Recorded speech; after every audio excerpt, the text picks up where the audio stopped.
നബിതങ്ങളെ അന്ന് കണ്ടിരുന്നെങ്കിൽ എന്ന് നമ്മളെല്ലാം ആഗ്രഹിക്കാറുണ്ട്.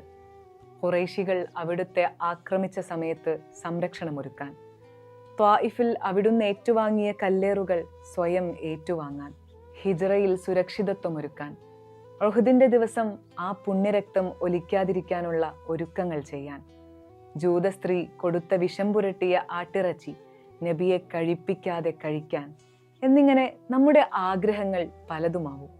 പക്ഷെ ഇതെല്ലാം വെറും ആഗ്രഹങ്ങൾ മാത്രമാണെന്ന് നമുക്കറിയാം. നിഷ്കളങ്കമായ സ്നേഹത്തിൽ നിന്നും വിശ്വാസത്തിൽ നിന്നും ഉണ്ടാവുന്ന ആഗ്രഹങ്ങൾ. പക്ഷേ അതിലും നല്ലൊരു അവസരത്തിലാണ് അള്ളാഹു നമ്മെ പടച്ചതെന്നാണ് നാം എല്ലാവരും മനസ്സിലാക്കേണ്ടത്. വിശ്വാസികളായി തന്നെ നാം പടക്കപ്പെട്ടു. ചുറ്റുമുള്ളവരെല്ലാം ചേർന്ന് തൗഹീദും ഫാത്തിഹയും നമസ്കാരവും നോമ്പും പഠിപ്പിക്കുന്ന ഒരു ചുറ്റുപാടിലേക്കാണ് നാം ജനിച്ചു വീണത്.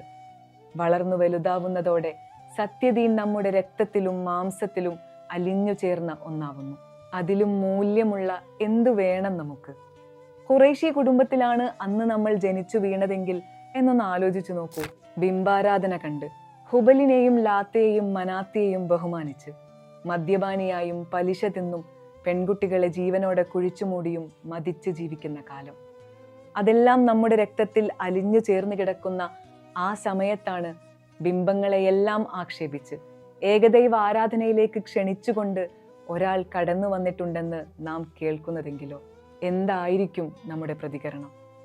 അതുകൊണ്ട് അല്പം പോലും പ്രയാസപ്പെടാതെ ഇസ്ലാം നമ്മിലേക്ക് എത്തിയതിന് അള്ളാഹുവിന് ആയിരം സ്തോത്രങ്ങൾ അർപ്പിക്കുക. പോരാടേണ്ട സാഹചര്യമോ സഅദ് ബിൻ അബീ വഖാസ് നേരിട്ടതുപോലെ മാതാപിതാക്കളുടെ എതിർപ്പോ സുഹൈബുർ റൂമി നേരിട്ടതുപോലെ സമ്പത്ത് കൊണ്ടുള്ള പ്രലോഭനങ്ങളോ ഒന്നും നമുക്കുണ്ടായില്ല.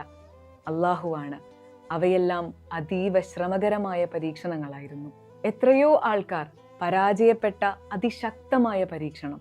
നിങ്ങൾക്ക് നന്നായി ദുആ ചെയ്യാൻ അറിയുമോ എന്നൊരാൾ ഒരു അഅറാബിയോട് ചോദിക്കുന്നുണ്ട്. അറിയാമെന്ന അയാളുടെ മറുപടിക്ക് എങ്കിൽ ദുആ ചെയ്യൂ എന്ന് പറഞ്ഞപ്പോൾ അദ്ദേഹം ദുആ ചെയ്തു, അള്ളാഹുവേ, ഞങ്ങൾ ചോദിക്കാതെ തന്നെ നീ ഇസ്ലാം നമുക്ക് തന്നു. അതുകൊണ്ട് ഞങ്ങൾ ചോദിച്ചിട്ടും നീ സ്വർഗം നമുക്ക് തരാതിരിക്കരുതേ.